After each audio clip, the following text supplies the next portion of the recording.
नाथ महेश्वराय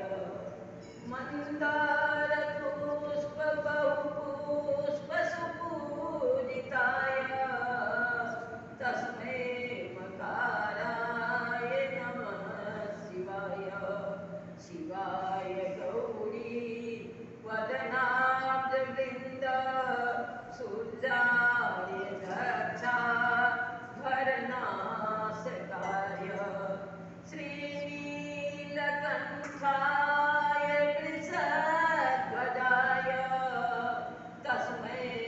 शिकाराय नमः शिवाय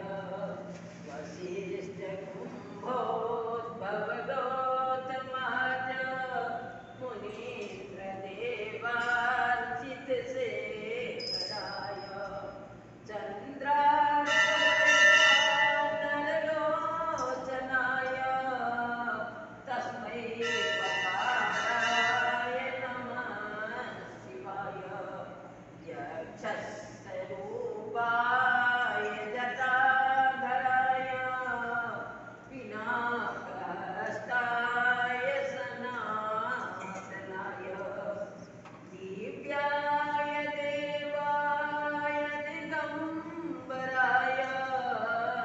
तस्मै अकाराय नमः शिवाय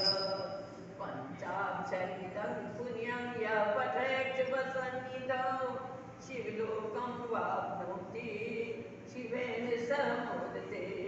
इति श्रीशिवपञ्चाक्षरस्तोत्रं